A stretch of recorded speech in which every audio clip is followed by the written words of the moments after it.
Hola, buenas tardes amigos y amigos del Vamos Somos Chilenos. Nos encontramos hoy día nuevamente en esta tardecita un poco de día nublado nuestro programa de la Radio Portales para hablar sobre contingencia, actualidad. eh, y hoy día tenemos una gran invitada. Tenemos a doña Lucy Oporto Valencia, escritora y ensayista, licenciada en Filosofía por la Universidad de Valparaíso, actualmente cursando su doctorado en Filosofía en la Pontificia Universidad Católica también de Valparaíso, autora de varios libros y ensayos, entre esos Una arqueología del alma, Ciencia, Metafísica y Religión en Carl Gustav Jung, El diablo en la música, La muerte del amor en El gavilán de Violeta Parra, Los perros andan sueltos, Imágenes del posfascismo, La inteligencia se acrecienta en la nada, y ha cobrado bastante relevancia uno de sus ensayos que está incluido en uno de sus libros que se llama Lumpen, consumismo, saqueadores y escorias varias. Tener, poseer y destruir. Buenas tardes, Lucy, ¿qué tal? Buenas tardes a todos. Muchas gracias por esta invitación. Muchas gracias, Lucy, por hoy día estar con nosotros. Sabemos que has tenido una agenda bastante movida estas últimas semanas, con bastantes entrevistas, así que te agradecemos hoy día que puedas estar en Radio Portales, una radio de la comuna de Valparaíso, aportando desde Valparaíso, desde esta región que a veces está muy postergada y sobre todo nuestra ciudad que está muy postergada por parte de las autoridades. Lucy, me gustaría comenzar un poquito hablando, tú eres escritora, ensayista, pero primero entiendo que tú cursaste la carrera de interpretación musical en la Universidad Católica de Santiago. Sí, me titulé en 1992. Estudié en el Instituto de Música de la Pontificia Universidad Católica de Chile. Ya, de Chile. Eh, y posteriormente tú comenzaste a estudiar licenciatura en filosofía en la Universidad de Valparaíso. Mi pregunta apunta, ¿cómo la música o cuál fue la influencia de la música y de tu carrera de interpretación musical o qué base te dio esto para después interesarte o qué estructura te da la música para después cursar estudios de filosofía? Esa es una pregunta bien interesante. Primero, yo tenía interés en las letras y en la filosofía desde antes, desde temprano, pero la formación musical es algo, sobre todo la interpretación, es algo que debe realizarse tempranamente por razones de la constitución física. No, es muy difícil estudiar un instrumento a los 30 años, no, hay que hacerlo desde temprano. Entonces, Mira, yo había estudiado antes en el Conservatorio de Música de la Escuela de Música de la Universidad Católica de Valparaíso, así se llamaba en ese tiempo. Después ingresé al Instituto de Música y después de eso yo decidí estudiar filosofía y la relación que tienen ambos ámbitos es que la formación musical, eh, a- a- por un lado, es un lenguaje formal, está cerca de los números, ujú, y eso ya da una, eh, por así decirlo, tengo la impresión de que forma una disposición o potencia una disposición a lo más abstracto, pienso yo, por un lado, pero además la música es un arte en movimiento, y de ahí mi interés por otros artes en movimiento, como el cine o la danza. Yo siempre asistía al festival que organizaba Escena al Borde. Yo no estaba claro. familiarizada con la danza contemporánea y fui por años a las muestras de ese festival. Y eso a su vez configura una mejor disposición a la observación del acontecer en movimiento, que no es lo mismo que cambiar de una cosa a otra. Porque la realidad es sumamente problemática. Primero, es oscurísima; segundo, se resiste a los análisis; y tercero, se mueve, igual que el pensamiento. Y eh, lo complejo de esto es que debe ser necesario encontrar una especie de principio general que permita a lo menos explicar un conjunto de fenómenos. Eso es muy difícil de hacer en algo que se mueve. Y la música hace eso de otro modo, ¿no? Pensemos que una obra musical es una estructura redonda, ¿no? Pero que se mueve internamente, ¿no? Y el Claro, otro punto, la otra relación tiene que ver con la disciplina. Es decir, claro. eso hay que estudiarlo siempre, porque si no se extingue, después retomarlo es muy difícil. Eh, yo he continuado tocando de modo esporádico, eh, pero en fin, eso es lo que yo podría responderle por el momento. Sumamente interesante, sobre todo el tema de la disciplina, que la música te exige disciplina y esa disciplina te sirve después para otros estudios o para otras disciplinas. Sumamente interesante lo que dice Lucy. Lucy, Sí, tengo entendido que dentro de tu carrera de interpretación musical que estudiaste en Santiago, tuviste un gran profesor que es el don Gastón Sublet, que actualmente es bien reconocido porque le ha llevado una lucha por, por la cultura, la filosofía, la estética y por la protección de la imagen. ¿Cómo influye él en tu obra posterior y sobre todo, entiendo en un libro que se llama Una arqueología del alma, ciencia, metafísica y religión de Jung, en Jung, perdón. yo fui alumna de Sublet en la Universidad Católica de Chile durante varios años, entre 1989 y 1994. Primero asistí a sus cursos sobre simbología del cine, dictaba otro curso posterior sobre simbología de la narrativa popular y otros cursos más. Por ejemplo, había uno sobre las catedrales góticas. Dictó un curso sobre eh, el Tao Te Ching, pero en ese tiempo ese curso no lo podía hacer en la universidad porque había una especie de prohibición de enseñar ese tipo de cosas en ese tiempo, pero lo hizo en otro espacio. Eh, yo empecé, él dictaba, el curso de simbología del cine fue inicialmente un curso de formación general, ¿no? Y después yo empecé a asistir como oyente a sus restantes cursos en el Instituto de Estética, asistí a otros cursos de otros profesores y también asistí como oyente a cursos en la Facultad de Teología de esa misma universidad. Ahora, la influencia específica de Sublet tiene que ver primero justamente con su enseñanza relativa a la interpretación de los símbolos y segundo, una de las fuentes que él utilizaba para esto era la obra de Jung. Y esa formación primera en ese ámbito que quedó para después y se fue desarrollando de otro modo posteriormente y se potenció de otro modo después cuando yo empecé a estudiar con Miguel Orellana Venado, que estudia otro tipo de cosas, ¿no? Claro. Eso. Estuve leyendo un poco por qué el estudio de los arquetipos y el inconsciente colectivo permite comprender la realidad actual e incluso acontecimientos históricos, culturales pasados. Bueno, Jung definió el concepto de arquetipo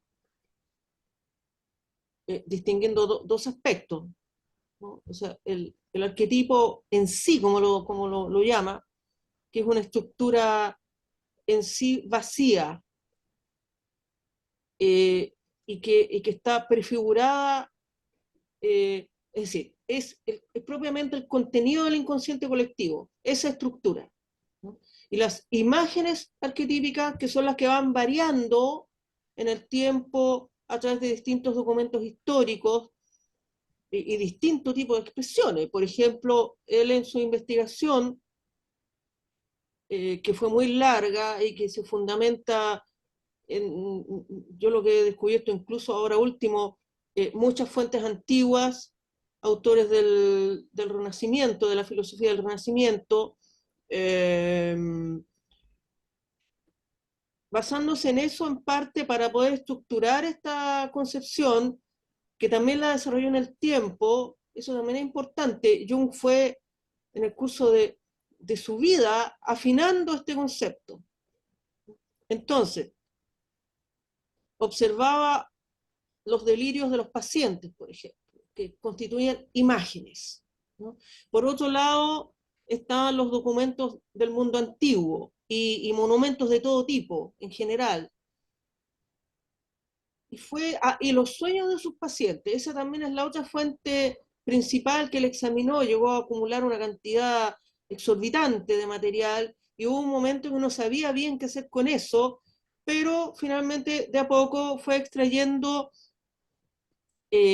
ciertas constantes que se repetían en todo ese material que él tenía, y así llegó a su teoría de los arquetipos, y que es lo que yo le señalo. O sea, por un lado, esta eh, disposición, por un lado, y esta estructura vacía que va, cuyos contenidos son las imágenes arquetípicas que son las que se van modificando. Por ejemplo, el arquetipo de la imagen de Dios sería propio, estaría ya arraigado en el inconsciente colectivo, que reúne la herencia psíquica de la humanidad, y, pero usted tiene la imagen de Dios en el cristianismo, en el islam, en el budismo, en distintas religiones. O, por ejemplo, la imagen del padre y de la madre, que eso está en toda la herencia de la humanidad, incluso en los animales. Jung también pensaba que, que parte de la herencia psíquica eran el mundo animal previo al ser humano, al Homo sapiens, ¿no? Está todo ahí, todo, ¿no? Y lo que sucede es que estos arquetipos pueden volver a aparecer en cualquier momento, ¿no? Claro. Generalmente ocurría en crisis profundas, puede ser en el ámbito personal, una crisis muy grande, una catástrofe, se produce una gran crisis, y la crisis es la que resuelve todo, porque finalmente si la persona resiste eso, estableciendo un diálogo de su conciencia con esas imágenes del inconsciente, puede potenciarse su conciencia, y puede asimismo transformarse su personalidad. Pero esto también puede suceder en términos colectivos. Por ejemplo, está este libro que, bueno, la edición que conozco yo es Consideraciones sobre la historia actual, que reúne una serie de ensayos.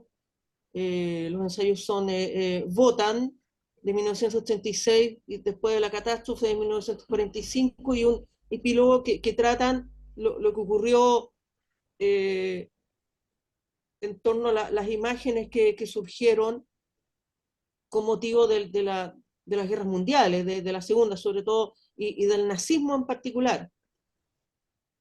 O sea, cómo finalmente se produce una especie de retorno a mitologías antiguas. Por eso lo del dios Wotan, que Jung lo señala como el dios de los alemanes, ¿no? En ese momento, en el marco de ese análisis, ¿no? Y bueno, y lo mismo puede suceder en otras culturas, ¿no? Eso, y generalmente son guerras, catástrofes, conflictos políticos, guerras de religión. O sea, siempre una crisis social puede volver a aparecer. Y lo que hay que hacer ahí es elaborar las imágenes. Es algo difícil de hacer, por eso existen los terapeutas. Yo no me dedico a eso, ¿ah? Yo solamente examino las teorías y examino algunas imágenes, pero no lo que le ocurre a las personas, porque son procesos muy delicados, son peligrosos además, porque no es llegar y, como dicen algunas personas, yo he escuchado esto, pero ¿cuál es el arquetipo que me sirve a mí? No. O sea, si le llega a ocurrir esto como experiencia, es mejor que se preocupe, ¿no? Un ejemplo que ponía Jung, con la figura de la madre. Había pacientes en que examinaban todo lo que biográficamente tenía que ver con la madre. Todo. Pero el problema que tenía este paciente, relación con su madre, persistía. y él pensaba que ya en ese momento no era la madre real la que estaba actuando ahí, sino el arquetipo de la madre, que es mucho más grande, porque es del inconsciente colectivo, porque están los análisis del inconsciente personal, y eso es, en este contexto que es difícil, ¿no? Relativamente manejable.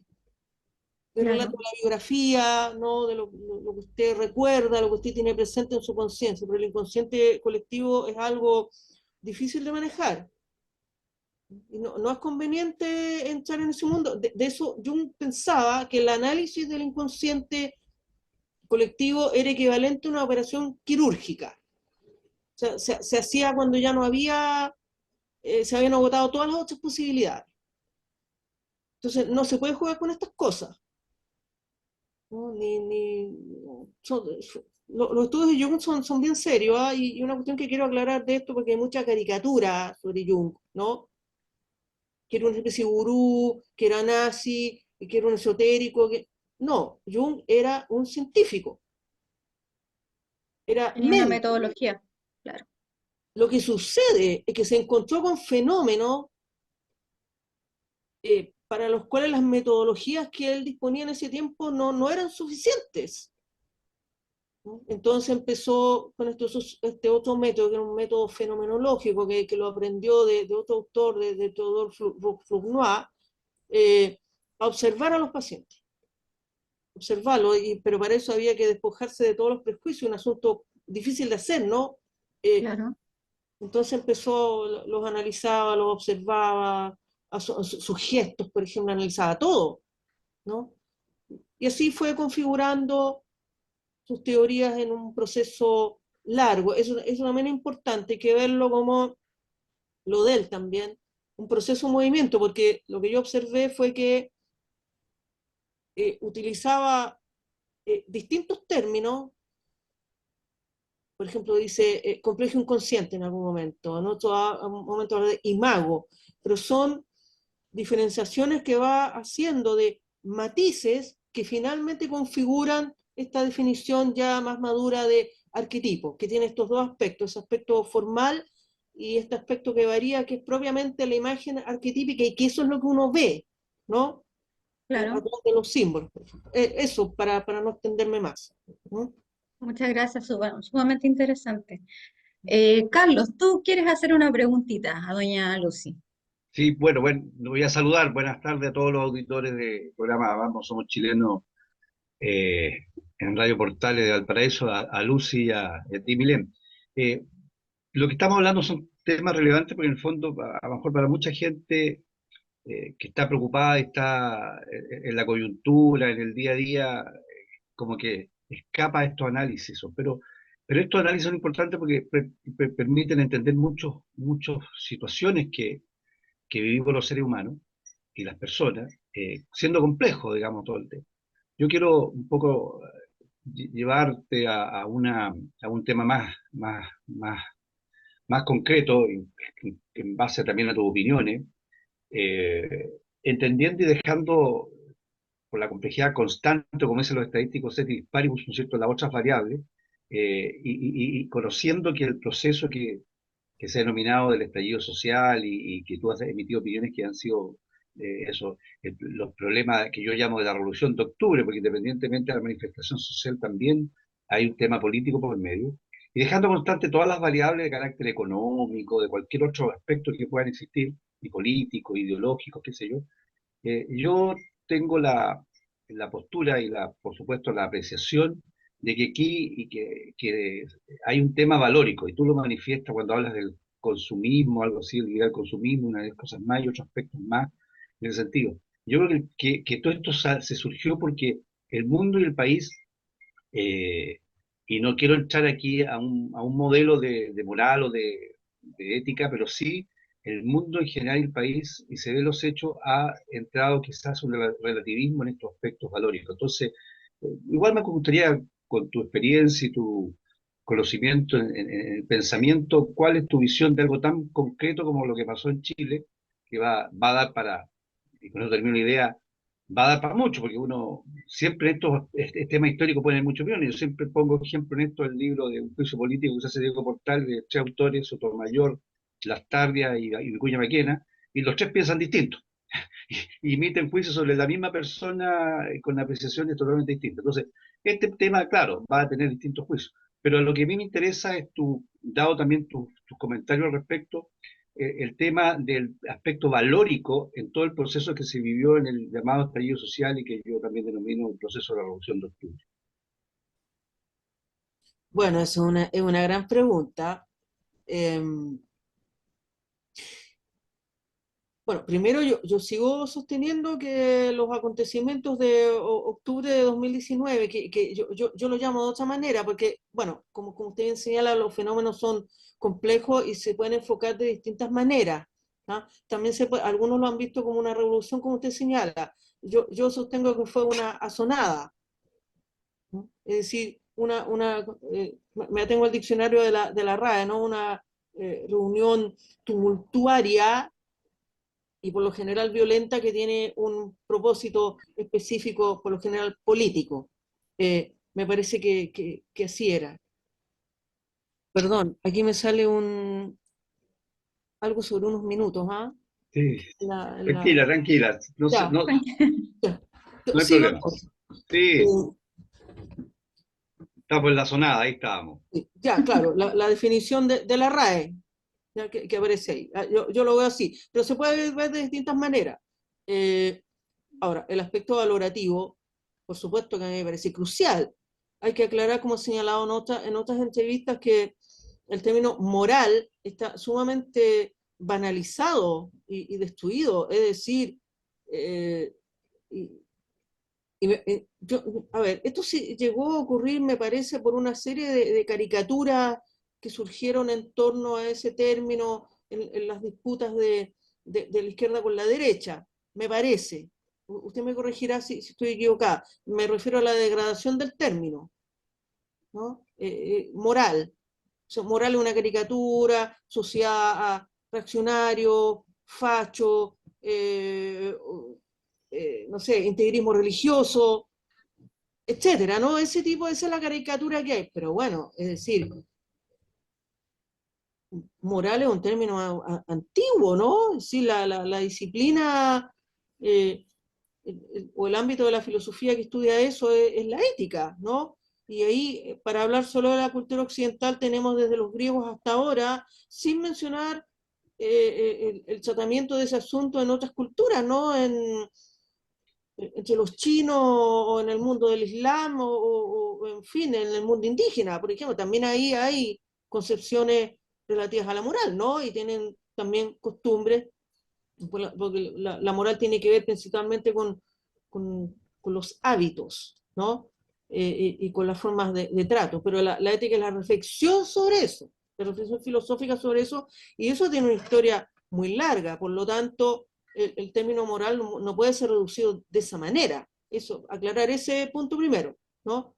Y además hay distintas concepciones de la moral, que eso es lo otro, ¿no? Entonces, discutir cada una sería muy difícil de hacer. Pero volviendo al punto inicial, eh, claro, yo lo que vi ahí fue una destrucción total y ha seguido hasta ahora, pero yo venía observando desde mucho antes la degradación en las formas de trato entre las personas, que yo lo registré en mis trabajos, específicamente en Los perros andan sueltos, imágenes del posfascismo, un libro que surgió en parte de los testimonios que ofrecía Luciana Fassbinder, eh, Pasolini, y además también lo que aportó Armando Uribe.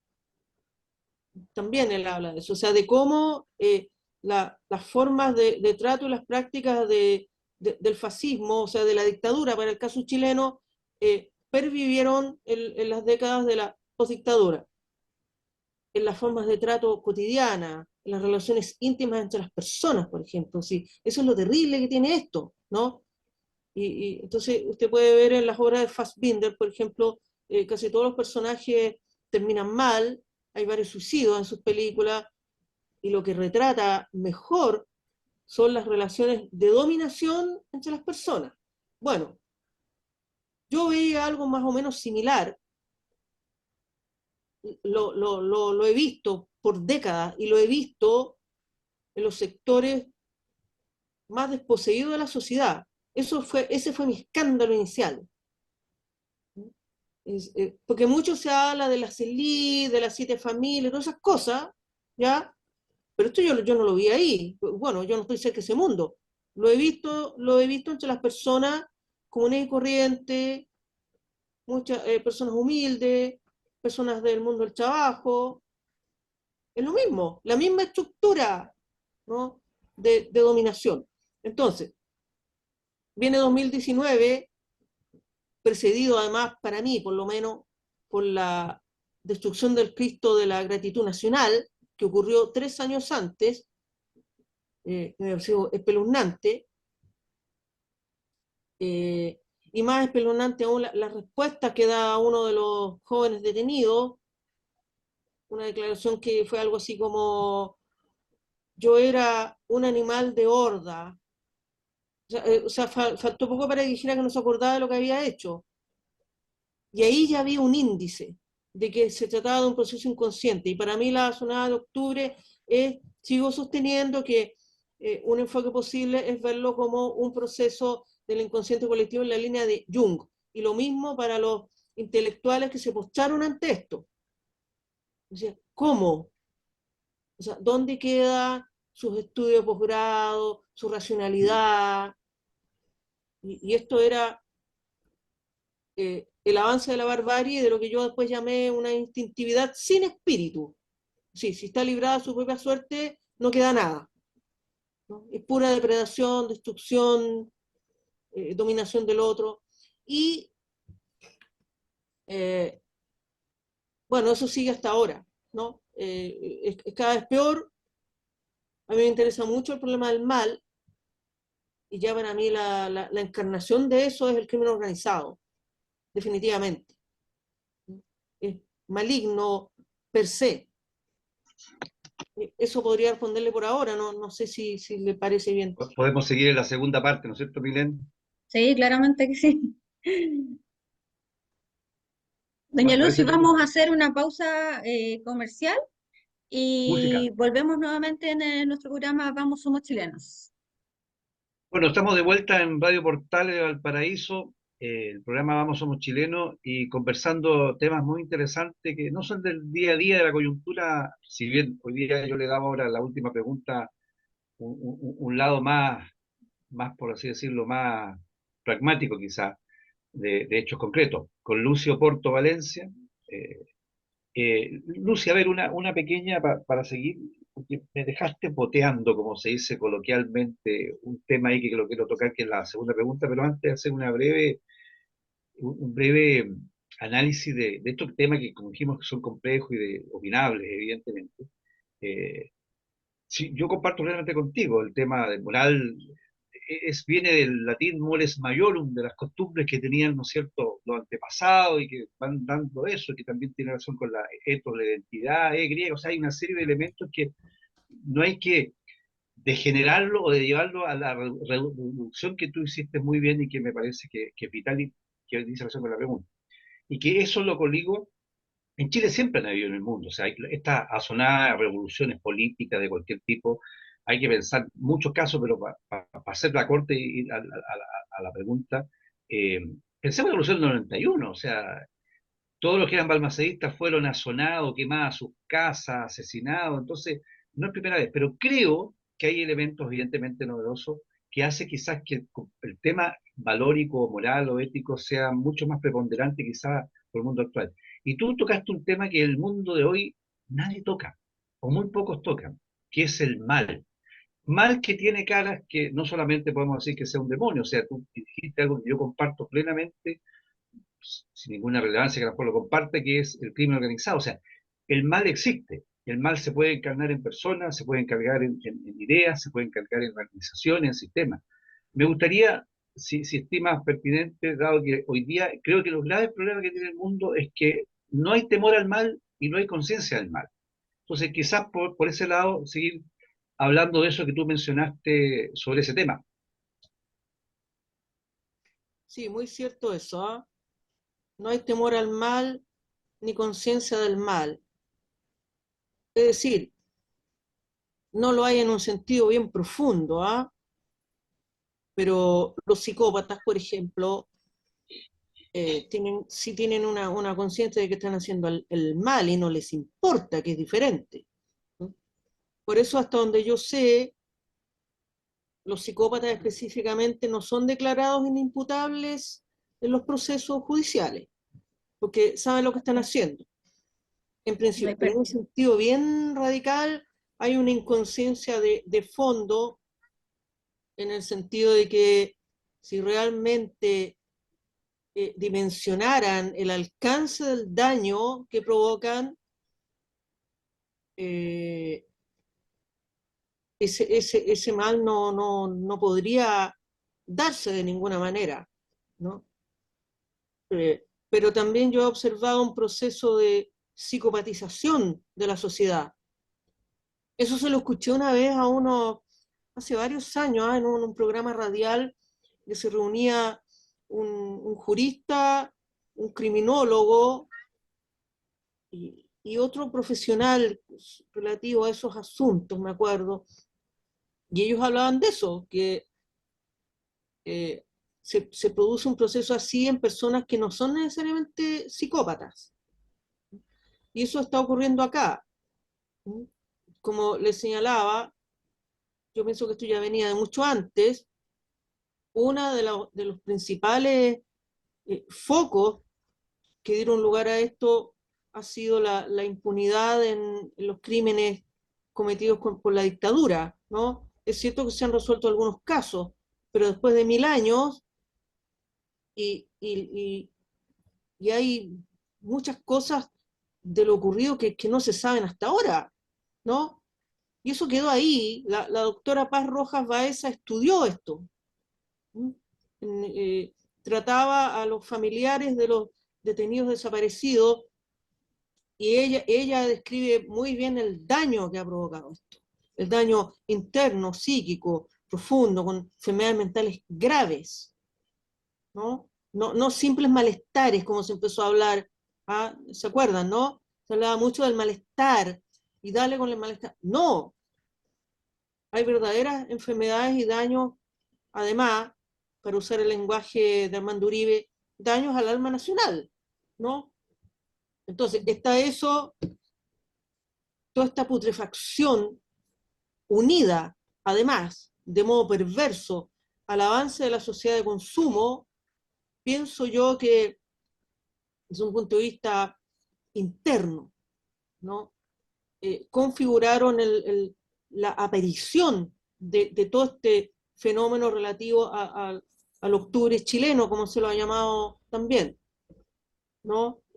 No son solo causas externas, es decir, existían y siguen existiendo necesidades económicas, sociales, eso ya estaba, pero yo cada vez tiendo a pensar más que esas necesidades fueron instrumentalizadas y que lo que hay de base es otra cosa que yo no logro ver bien, pero yo sospecho que el crimen organizado estuvo siempre desde el principio en esto, con anterioridad, trabajando quién sabe desde cuándo, ¿no? Como la quema del metro, de la que hasta ahora no se sabe prácticamente nada, ¿no? Eh, Eso. Y bueno, y continúa ahora y sigue la descomposición. Ya la destrucción de la educación es otro índice, una catástrofe absoluta. Escuchaba en el programa de Iván Puduje, Chile bajo ataque, hace una semana, una profesora que declaró que existía un mercado negro de la educación, porque en esta, la llamada tómbola, las madres, porque además en esto prácticamente figuran mayoritariamente las madres, porque los hombres yo no sé dónde están, ¿ya? Por ejemplo, seleccionan un colegio para su hijo que queda muy lejos o queda en un barrio peligroso y no tienen opción. O este problema de la deserción escolar, o esto a veces ya eh, espantoso, que no hay colegio, simplemente no hay colegio. O sea, yo nunca escuché algo así. Hablaba con una amiga que es profesora de matemática, yo le preguntaba, ¿tú escuchaste hablar de algo así en otro tiempo? Me dice que no. Es decir, ni en los peores tiempos de la dictadura yo escuché hablar sobre algo como eso. O sea, que simplemente no haya colegios. Y la destrucción del Instituto Nacional sigue, por lo que he sabido, no ha figurado mucho en las noticias últimamente, pero sigue su degradación completa por lo que he sabido por otras personas. Eh, Eso, no sé si... Sí, mira, para darle el pase a Milén ahora, yo creo que lo que saco es un tema que podríamos hablar que no una taza, con muchas tazas de café y todo el tema se da, pero y más allá de las diferencias que podamos tener de opinión sobre todo ciertos elementos históricos, doctrinarios, yo comparto plenamente contigo la situación. O sea, yo creo que el estado que estamos, y sin ser fundamentalista ni nada por el estilo, como bien señalas tú, o sea, yo creo que hay una que ojalá esta crisis que estamos viviendo, porque en muchos periodos hay muchas crisis, muchas razones, pero esta crisis moral que yo denomino, o valórica, podamos salir sin llegar al fundamentalismo ni nada por el estilo, porque por eso la educación y todos los aspectos de la sociedad se ven involucrados. O sea, todo lo que tú señalas es cierto. O sea, yo creo que aquí, yo creo en la libertad de consumo, creo en la libertad económica, pero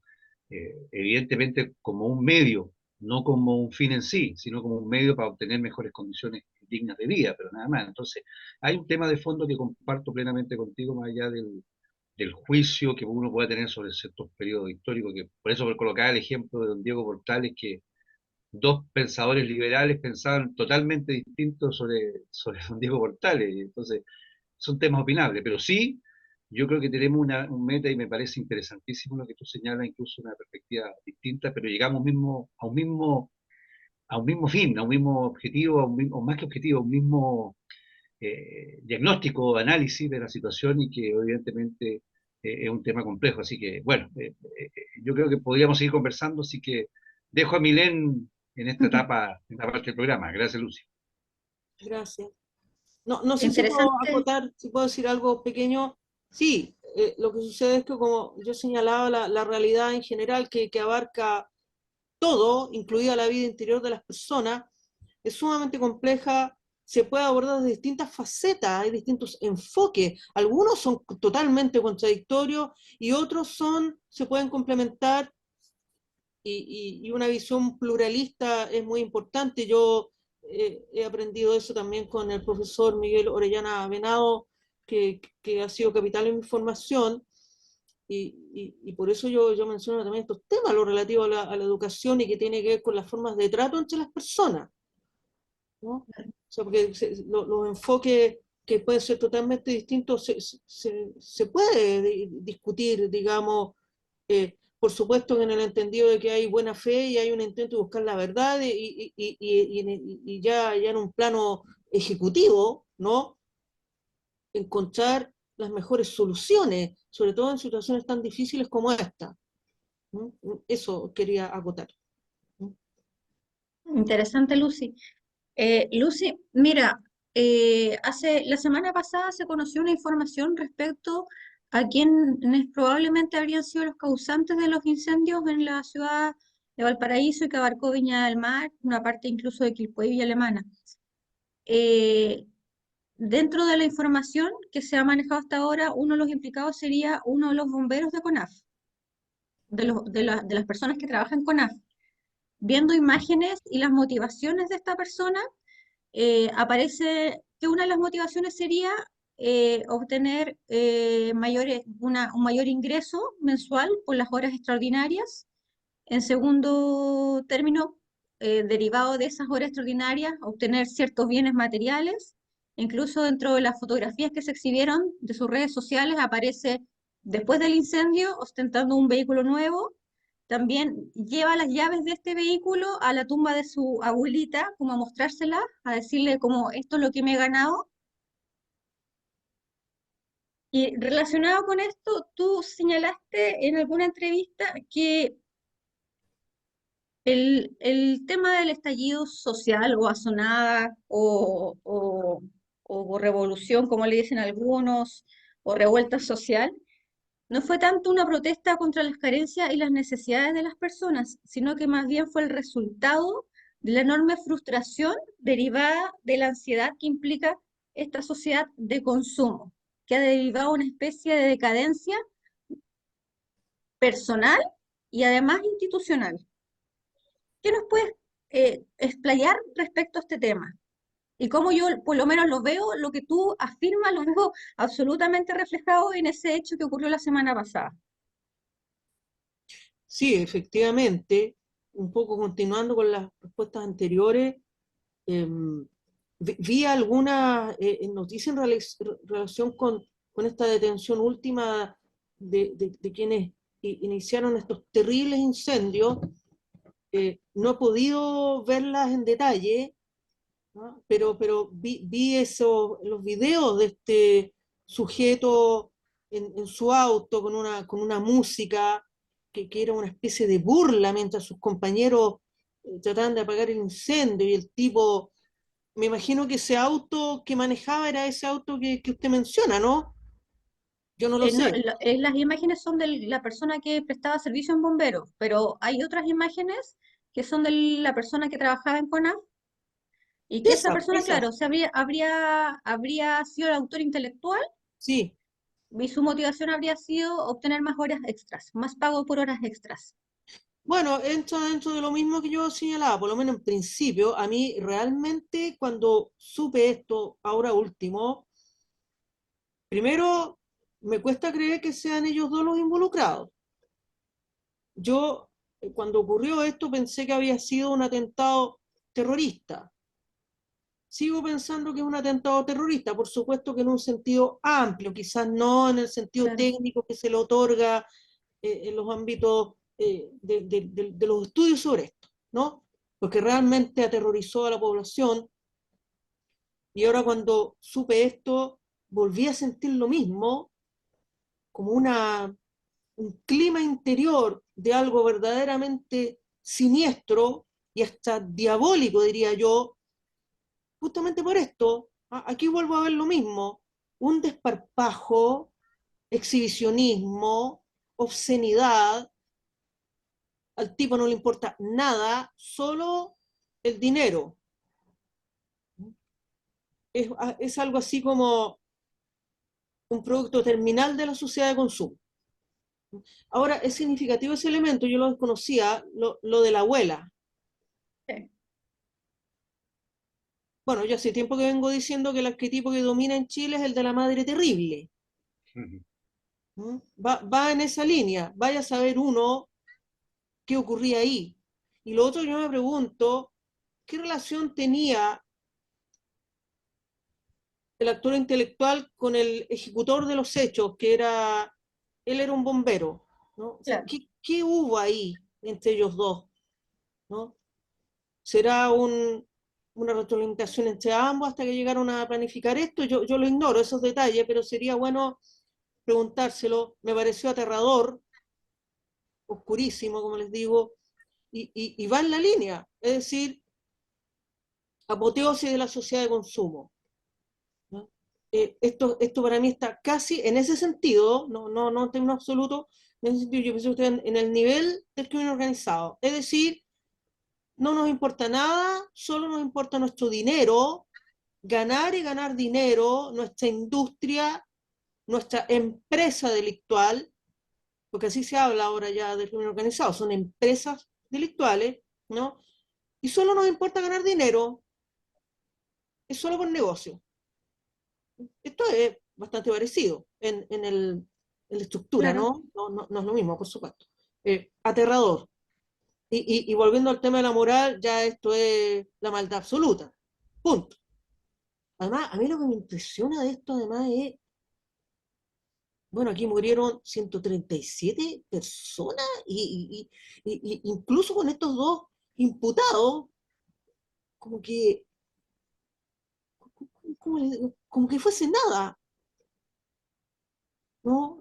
Ahí eso ya es un mal síntoma de algo que está pasando en la sociedad chilena, en fin.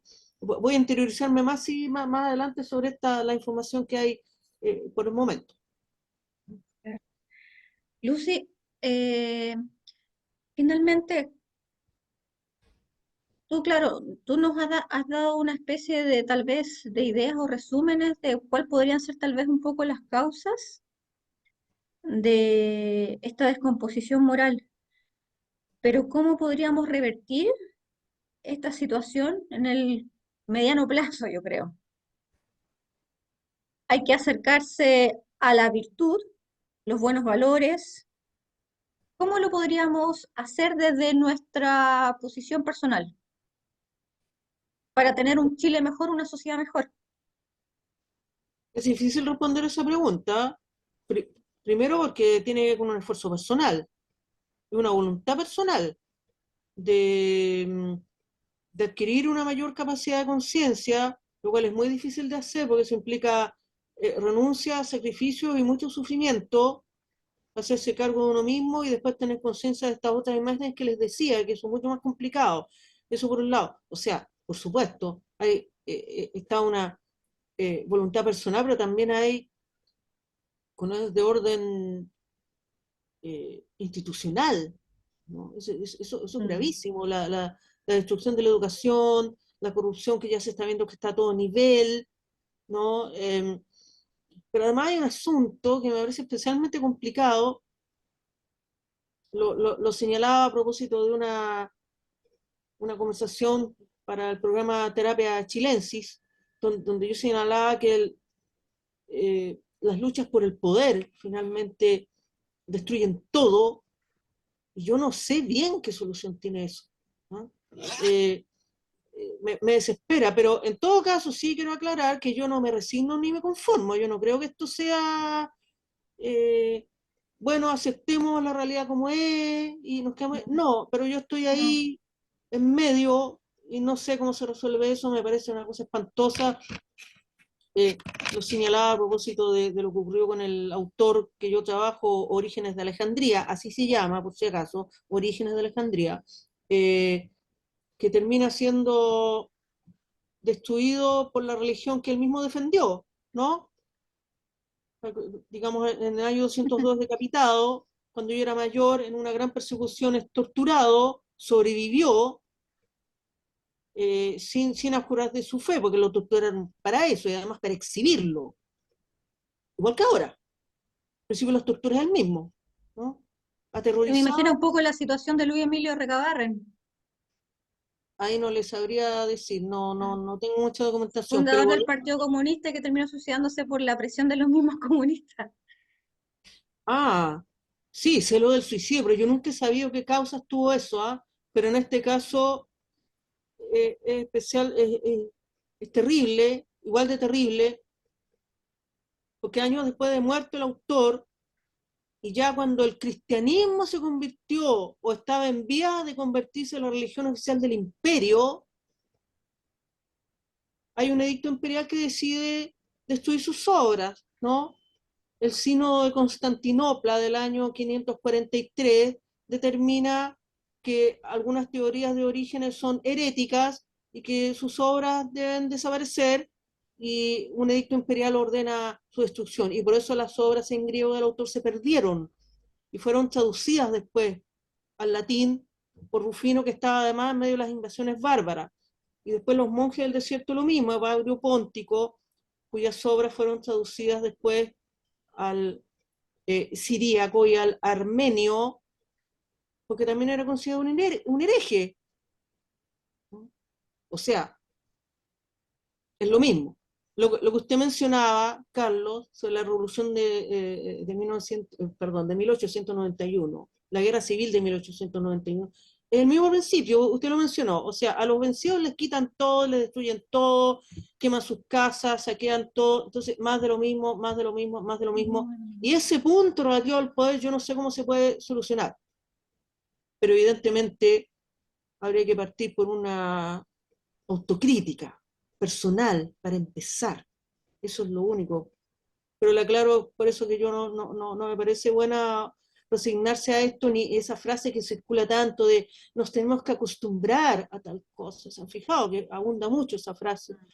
No, no nos podemos acostumbrar a estos horrores. Pero una respuesta así cabal yo no la tengo. Estoy ahí en vilo, por así decirlo. ¿No? Si me permite, Milen, 2 segundos. Sí, claro. Sí, es un tema, sabemos que es un tema complejo, pero no hay que, yo comparto, no hay que dejar que eso te gane. Hay variables como Claro. la educación que se decía, como los temas, las mismas comunicaciones, hoy día las redes sociales, con lo positivo que es. O sea, yo, no sé, estaba con, mi hijo estaba en España y nos comunicábamos, hoy día está en Santiago y Serena, y uno tiene, gracias a las redes sociales, tiene esa cercanía que antes no existía. Pero de todo eso perverso también que ha hecho un montón de situaciones. Pero parte por la persona. Yo comparto que parte por la persona. Ahora, ¿cómo lo hacemos? Es lo complejo y lo difícil. Sí. Si no estamos nosotros, somos Para nosotros alinearnos todos en eso. nos cambiamos nosotros de adentro, claro, los sistemas van a seguir, van a tener la misma característica, van a ser reflejo de nuestra, no decir podredumbre, pero de nuestros defectos. Sí, las instituciones las hacen las personas, no hay que olvidar eso. Claro. O sea, no puede haber, tiene que haber, los funcionarios de las instituciones tienen que ser los mejores. Eso es, Eso los es. mejores, en todo tienen que estar siempre los mejores, Y los el que papel de tienen la, más conciencia de su función. correcto. ¿No? Y el papel de la familia yo ha sido vital. O sea, no me quiero extender, pero yo creo que la destrucción consciente o inconsciente de aspectos dentro de la familia, y estoy hablando, no quiero hablar de solo un tipo de familia, pero la familia como concepto, yo creo que eso ha afectado en términos importantes a lo que estamos viviendo. Sin duda, lo que yo mencionaba al principio, ¿no? O sea, tantas madres solas. O sea, no, digamos, no, es una obviedad, más allá de cualquier concepción, si es feminista o no. Bueno, los hombres, ¿cómo no tienen conciencia de lo que están haciendo? ¿Ah? También las mujeres también hay problemas, por supuesto, Claro. evidentemente, pero voy al hecho de una mujer que tiene que criar sola a sus hijos y con todas estas dificultades, como lo que explicaba esta profesora, o sea, una madre que tiene que salir a trabajar, tiene que ir a buscar a sus hijos, pero resulta que el colegio está en un lugar inhóspito, o sea, son problemas prácticos que ahí ya hay un índice de Mm, una facultad cognitiva en descomposición. ¿Cómo no se planifica correctamente algo así? O sea, ¿dónde exactamente. queda tanto estudio universitario? Si al final van a hacer las cosas mal. Entonces, vuelvo al punto, por eso a mí me indica que aquí hay un problema de base en términos inconscientes y que redunda en esta destrucción de las facultades cognitivas. Es una irracionalidad total en las planificaciones, por ejemplo. Se ve lo que pasó con el sistema de educación y otras cosas más. Hay un montón de ejemplos más, ¿no? En fin, eso. ¿Mm? Estamos en el tiempo, parece. Así es. Bueno, queridos amigos, hoy día tuvimos una interesante entrevista con doña Lucy Oporto, escritora, filósofa. Nos invita a reflexionar, sobre todo pensar qué podemos hoy día hacer desde nuestro lugar, desde nosotros mismos, para hacer hoy día y construir un país mejor. Así que eso les puedo decir yo. Carlos, Bueno, nos estamos viendo el próximo viernes. Gracias, Lucy. Gracias, Milen. Y hoy día fue bastante más largo el programa por lo interesante, así que muchas gracias. muchas gracias a ti, Lucy. Muy agradecida por esta invitación, ¿ah? Muy interesante la conversación que hemos podido sostener. Muy agradecida. Gracias a ti.